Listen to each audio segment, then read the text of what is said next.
Here guys, I'm trying to fight off this guy who broke into my house and is trying to take it over. Oh my god, you poor thing. What do you need? Weapons? Cash? Really? Of course. What he's done is simply wrong. We stand with you and will do whatever it takes to support you in your courageous and just fight to repel the invader. Thank you. Guys, I'm trying to fight off this guy who broke into my house, expelled me from it and locked me in the shed. You're doing what? That is barbaric. I want you to condemn yourself. What? I don't think you heard me right. Oh, we heard you all right, you maniac. What you've done is simply wrong. We stand with the guy who took over your house and locked you in the shed, and will do whatever it takes to support him in his courageous and just fight to blow the shed up.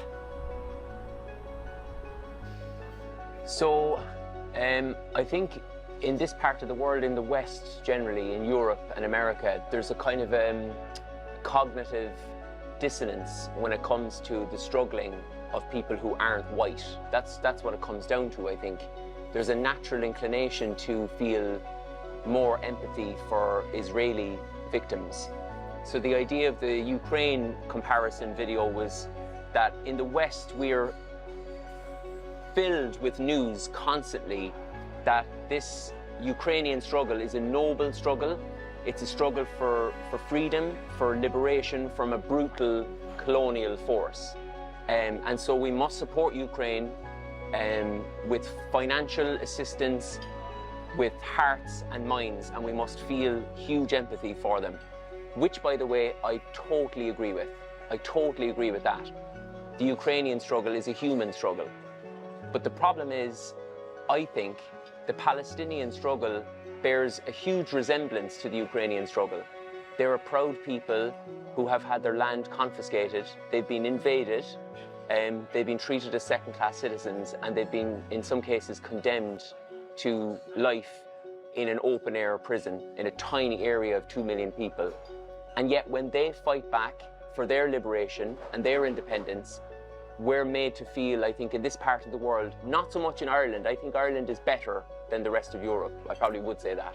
But certainly in the Anglo-spheric perspective of America and Europe and Britain is that they don't deserve freedom fighting and they're terrorists. And I think when it comes down to it, that's all based on a Western perspective on brown and black people, that they're not the same as us. We are exceptional. When they fight for freedom, they're terrorists. When we fight for freedom, we're noble freedom fighters. And I think that's the difference. And that upsets me as a human being. So I wanted to do something in my comedy that would draw attention to that outrageous, racist hypocrisy.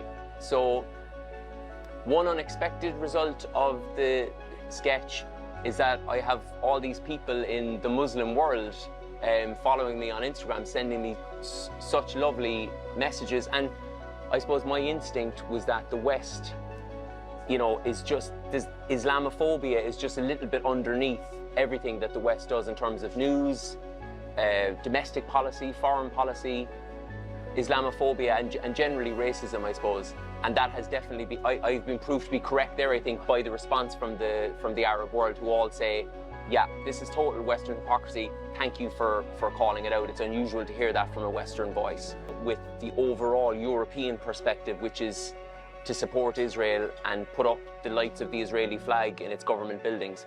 Ireland has been an outlier, and I'm proud of Ireland for that. And as we were talking before, I think the reason for that is, you get this particularly with people in the north of Ireland, we have an understanding of colonialism that transcends religion and it transcends race. I think because of our own colonial experience, and particularly those in the north of Ireland, we've come to understand the framework for colonialism. It doesn't really matter. It doesn't matter if you're brown or black. When there's an oppressor and an oppressed, it's an international struggle. So people who want to give me ideas for videos, basically, particularly if they're from the Islamic world, I'd love to hear those ideas. And finally, on Palestine, I think if enough people are made aware of the hypocrisy between the Ukraine and the West's stance on Ukraine and Palestine, then it just comes down to a choice of, are you willing to support the genocide of these people.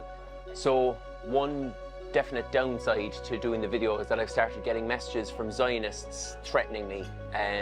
There was one quite amusing one last night, I felt anyway. It's from somebody claiming to be a witch, a Zionist witch, and she said that she's put a curse on me. So I am appealing to the Arab world, if you feel you can undo a witch's curse, particularly a Zionist witch's curse, please do so, because I am in grave danger.